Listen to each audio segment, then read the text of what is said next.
जय। Hello friends, welcome back to my channel. I hope आप सब बहुत अच्छे होंगे और आप सभी को सबसे पहले जय श्री श्याम। और आज है करवा चौथ, तो हम जितनी भी सारी लेडीज़ें हैं उन सभी को करवा चौथ की हार्दिक शुभकामनाएं। और हाँ, सब जगह करवा चौथ अलग अलग तरीके से होता है ना, सेलिब्रेट करा जाता है। मैं भी हर बार मैं आंटी के जहाँ पर जाती हूँ पूजा करने के लिए, पर इस बार पता नहीं क्या हो रहा है मेरे साथ में। मैं जहाँ पर भी जाती हूँ ना, वहाँ पर पूजा हो ही नहीं रही है। पिछली बार मैंने जो तीज का ब्लॉग बनाया था, तीज की पूजा में मैं रिंकू दीदी करती हूँ, तो वहाँ पर नहीं हुई थी। और ये वाली पूजा मैं हमारे जस्ट बगल में जो आंटी रहते हैं थोड़ी दूरी पर, उनके यहाँ पर करती हूँ, पर उनके यहाँ पर भी आज पूजा नहीं हो रही है। तो फिर मैंने सामने भाभी जी को पूछा, तो सामने भाभी जी के भी पूजा वो नहीं रख रही हैं।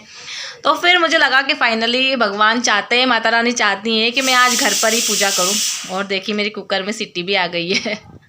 मैं आपको बता रही हूँ कि भाई सामने भाभी जी के भी पूजा नहीं करनी है मुझे, तो आज माता रानी चाहती हैं कि मैं घर पर ही पूजा रखूँ और घर पर ही सच्चे मन से अच्छे से पूजा करूँ।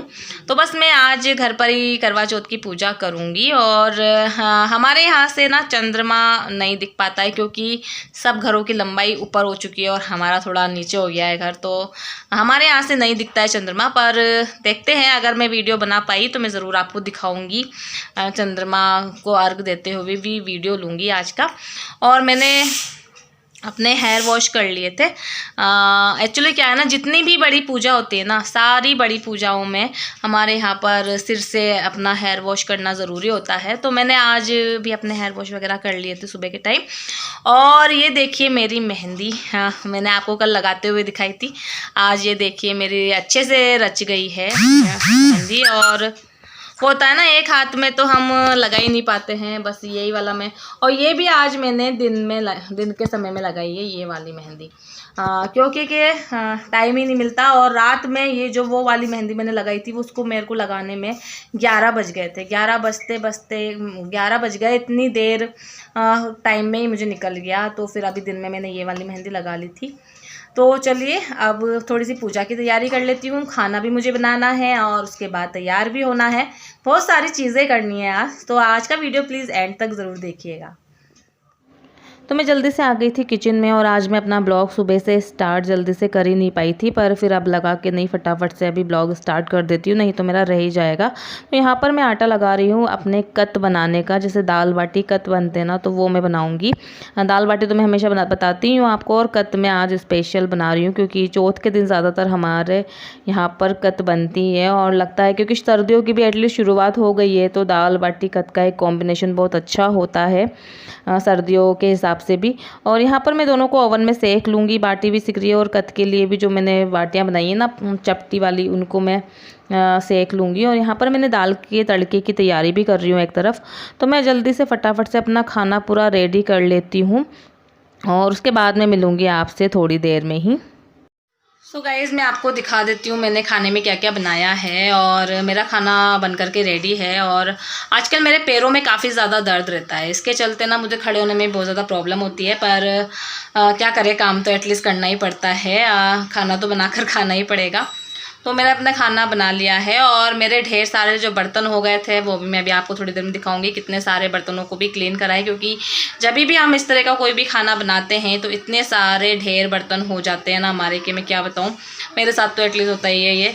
तो अभी मैं क्या करूँगी कि सबसे पहले ये आपको खाना वाना बताने के बाद मैं भृगु को खाना खिलाऊँगी, ताकि कि वो मुझे परेशान ना करे। अगर मैं उसको खाना नहीं खिलाऊँगी तो वो चिड़चिड़ करेगा, फिर वो मुझे पूजा भी अच्छे से नहीं करने देगा और मुझे तैयार भी नहीं होने देगा। तो मुझे उससे पहले भृगु को खाना खिला के फ्री करना है, ताकि कि मैं अच्छे से माता जी के पूजन की भी पूरी तैयारी कर लूँ, और उसके बाद फिर तैयार होके माता जी का पूजन कर लूँ। तो चलिए बाकी के काम में फ्री कर लेते हैं। कत जो मैंने बनाए हैं, और अभी थोड़ा सर्दियों का मौसम स्टार्ट हो गया है ना, तो ये कत वगैरह अच्छे लगते हैं। तो मैंने आधे कट करे, अभी आधे में कट नहीं लगाया है, क्योंकि ये थोड़े सूख जाते हैं। तो सूखने के बाद, कट लगाने के बाद अगर उनको निकाल देते हैं तो सूख जाते हैं, तो फिर उससे टेस्ट अच्छा नहीं लगता है। तो फिर मैंने थोड़े बहुत में कट कराए, आधे में नहीं कराए। तो ये मेरे बिल्कुल रेडी है। और ये देखिए मेरी बाटी भी बिल्कुल रेडी है। और ये हैं मेरे मिर्ची के टपोरे, ये देखिए बिल्कुल रेडी हैं ये। और ये है मेरी दाल, मेरी दाल भी बिल्कुल रेडी है, इसको भी मैं ढक देती हूँ। और ये जो काम कराया ना मैंने, इस बीच में इतने सारे ढेर बर्तन हो गए थे। ये देखिए मेरे बर्तनों का ढेर।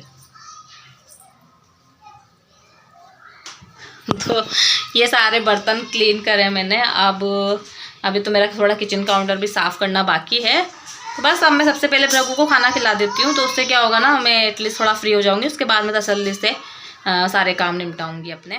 और आज मैं जो साड़ी पहनूंगी वो साड़ी मैंने निकाल ली है। मैंने इसी साड़ी का एटलीस्ट सोच रखा है कि मैं इसको ही पहन लूँगी, क्योंकि ये थोड़ी लाइट वेटेड भी है और बनारसी पैटर्न में भी, और काफ़ी सुंदर लगती है पहनने के बाद। तो बस मैं इसको पहन लूँगी। और यहाँ पर देखिए मैंने अपने पूजन की पूरी तैयारी कर ली है। और ये देखिए सुंदर सा मैंने पोस्टर लगा दिया चौथ माता का। और ये मेरी प्यारी सी चौथ मैया है, जो मैं चौथ का बरवाड़ा जब गई थी, जब लेके आई थी। और मैंने यहाँ पर करवा भी रख लिया है अपना, उसमें मैंने शक्कर भरी थी। और ये देखिए मेरे पूजन की पूरी थाली है। और ये मैंने जो कत बनाई थी ये अलग से प्रसाद के लिए अलग से निकाल ली थी।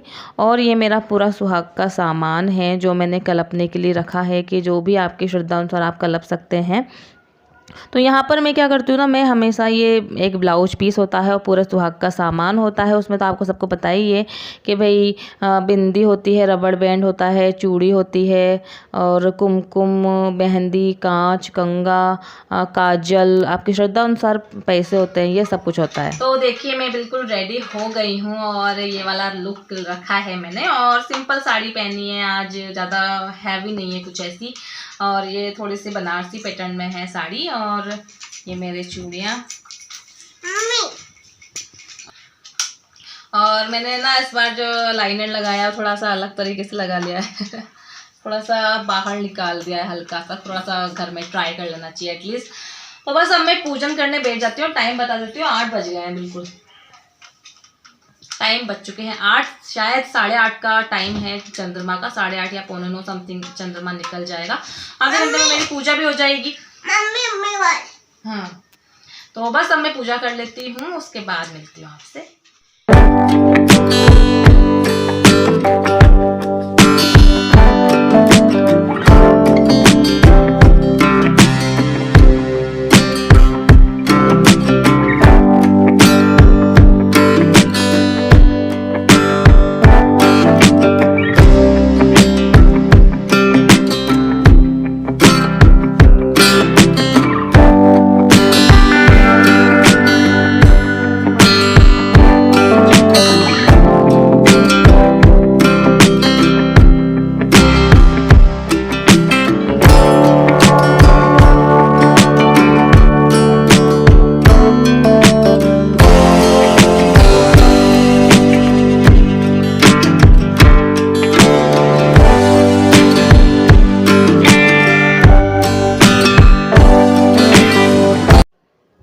तो चलिए अब मैं अपनी चौथ माता की पूजा कर लेती हूँ। और सबसे पहले दीपक जलाऊंगी, क्योंकि हम सभी को पता है कि भाई सबसे पहले पूजन स्टार्ट करने से पहले जलाते हैं दीपक। तो मैं यहाँ पर अपना दीपक जोड़ दूंगी। और मैंने यहाँ पर कुछ चावल के दाने रखे थे अपने दीपक के नीचे। और ये हम सभी को पता है कि कभी भी दीपक को ऐसे खाली नहीं जोड़ना चाहिए, कुछ ना कुछ चावल के दाने उसके नीचे ज़रूर रख देना चाहिए। और मैं यहाँ पर 2 अगरबत्ती भी लगा दूँगी। और जिस तरह से आज करवा चौथ मैं मना रही हूँ ना, ऐसे शादी के बाद पहली बार एटलीस्ट ऐसा करवा चौथ मेरा पड़ा है कि मैं अकेले ही करवा चौथ की पूजा कर रही हूँ। 7 साल में कभी भी मैंने इस तरह से पूजा नहीं करी है अकेले। और यह पहला चांस पड़ा है कि मुझे इस बार अकेले पूजा करनी पड़ रही है। और इनका भी एक्सीडेंट हो गया, तो ये लगता है ना कि इस तरह से करवा चौथ की पूजा करने की मुझे उम्मीद बिल्कुल भी नहीं थी अब की बार। पर फिर भी कुछ चीज़ें हमारी लाइफ में ऐसी हो जाती हैं कि हमें जिन चीज़ों की उम्मीद नहीं होती हैं वो चीज़ें भी एटलीस्ट हमारे लाइफ में हो ही जाती हैं। क्योंकि हमेशा जब भी मैं पूजन करने जाती हूँ तो आंटी जी वगैरह के साथ में करती हूँ ना, तो हम कम से भी कम 7-8 लेडीज़ इकट्ठे हो जाते हैं। और मैं हमेशा चौथ की पूजा जब भी करती हूँ ना, तब 7-8 लेडीज़ इकट्ठे हो जाते हैं ना, जब जाके करते हैं कोई भी पूजन। अगर जब हम करते हैं ना तो वो इकट्ठे मिलके करते हैं ना, जैसे कि बहुत सारी लेडीज़ें अगर इकट्ठी हो जाएँ तो बहुत अच्छा लगता है, बहुत अच्छी वाली फीलिंग आती है पूजा करते हैं जब। और जब भी आप अकेले करते हो तो वो उतना मज़ा नहीं आता है, पर फिर भी जैसी माता रानी की इच्छा थी वैसा हो गया, क्योंकि आंटी जी ने अपने यहाँ पर इस बार पूजा नहीं रखी क्योंकि उनको अध्यापन में जाना था, तो वो जल्दी चले गए। और सामने भाभी जी के भी कुछ काम था तो उन्होंने भी अपने यहाँ पर पूजा नहीं रखी, तो फिर मैंने एटलीस्ट अपने यहाँ पर ही पूजन कर ली। माता रानी को इस बार मुझसे इस तरह से ही पूजा करवानी थी। और हमारे इनका भी एक्सीडेंट हो गया है इस बार, तो इनका हाथ भी अभी पूरी तरह से सीधा नहीं हुआ है। तो एटलीस्ट एक ये चीज़ भी हो गई है लाइफ में कि भाई जिस चीज़ की मुझे उम्मीद नहीं थी कि भाई ऐसा कुछ भी होगा, कि भाई इनका एक्सीडेंट हो जाएगा। तो इस तरह से अभी करवा चौथ आ गई है, फिर भी अभी तक इनका हाथ बिल्कुल भी जैसा होना चाहिए ना हाथ सही नहीं हुआ है, अभी उसमें प्रॉपर मूवमेंट नहीं आई है। अभी फिजियोथेरेपी वाले भैया आ रहे हैं, देखते हैं क्या होता है। तो मैं यहाँ पर जिस तरह से पूजन करते हैं वैसे सब तरीके से अपना पूजन कर रही हूँ माता रानी का। और ये मैंने फूल माला मंगा ली थी, तो ये फूल माला भी मैं चढ़ा दूँगी। और ये मेरी जो छोटी सी चौथ माता है ना, ये एक्चुअली एक बार हम सब लोग पियर से जितनी भी सारी दीदियाँ हैं ना, हम सब लोगों का प्लान बना था, तो हम लोग सब रणथंभौर भी गए थे और चौथ माता के भी गए थे। चौथ के बरवाड़ा में जो माता जी हैं चौथ माता, वो बहुत ज़्यादा फेमस हैं और चौथ माता का बहुत ही अच्छा और बहुत ही सुंदर मंदिर बना हुआ है वहाँ पर। तो हम लोग जब वहाँ पर गए थे तब मैं छोटी वाली तस्वीर सब लेके आए थे, तो ये छोटी वाली लेके आई थी मैं उस टाइम पे। तो ये छोटी वाली माता जी हैं मेरे पास अभी, और पोस्टर मैंने ले ही लिया था। और मैं ज़्यादातर क्या है करवा ही रखती हूँ, आप पूजा जब भी करती हूँ ना, तो मैं ये वाला करवा लेके आई थी। जैसे कि हमारे यहाँ पर ना ज़्यादातर जैसे कि स्टील के जो होते हैं ना ग्लास या फिर लोटे, वो भी रखते हैं, पर मैं ना अब करवा ही रखने लगी हूँ। पता नहीं क्यों मुझे करवा चौथ में एटलीस्ट करवे का शौक आता है, तो मैं करवा रख के ही पूजन करती हूँ। और यहाँ पर मैंने अपनी माता जी के नैवेद्य भोग लगा दिया है। अब माता रानी भाई मेरी तरफ से प्रसाद ग्रहण करना, और माता रानी से बस मेरी यही प्रार्थना है कि माता रानी आपका आशीर्वाद हमारे ऊपर बना रहे और सारे संकट जो हैं सारे टल जाएं जीवन के। और बस मैं यहाँ पर अपनी कथा भी पढ़ लूँगी। चौथ माता की कथा आप सबको पता ही है कैसी है, और वैसे पोस्टर में भी आजकल तो लिखी हुई आती है, तो बस मैं कथा पढ़ लूँगी अभी चौथ मैया की।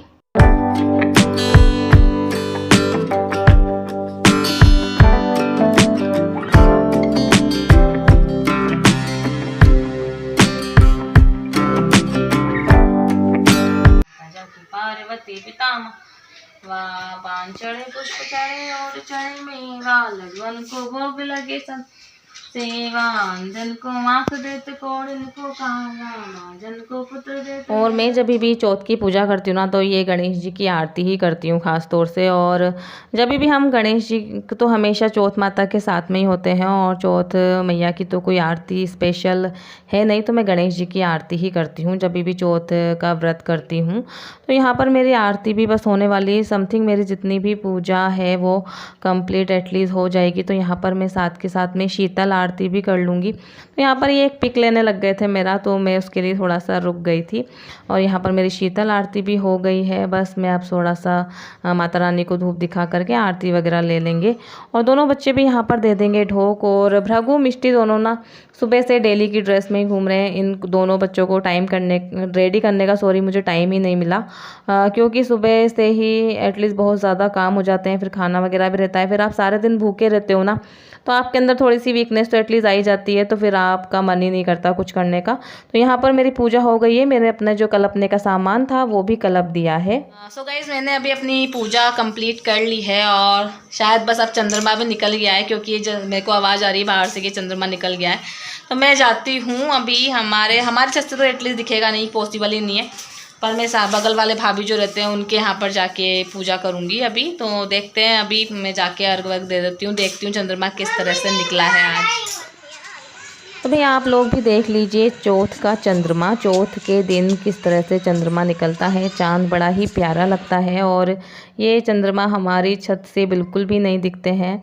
तो मैं यहाँ पर इनको पहले अर्घ दे देती हूँ। चंद्रमा को अर्घ देने का वैसे भी बहुत ज़्यादा महत्व है।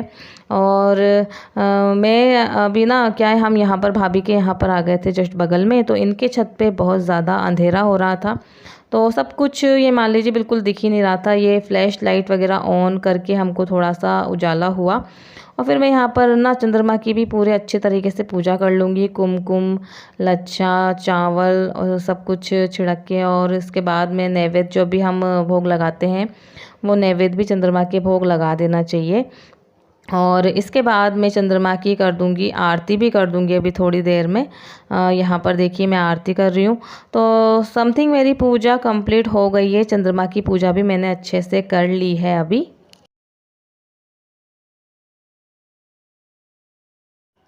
देखिए कितना अंधेरा हो रहा है, ये दिख ही नहीं रहे होंगे आपको, क्योंकि ये भी मेरे साथ में आ गए थे। अब ये मुझे पानी पिला रहे हैं। हम लोग चौथ के दिन इस तरह से ही पानी पीते हैं जिस तरह से मैं पी रही हूँ।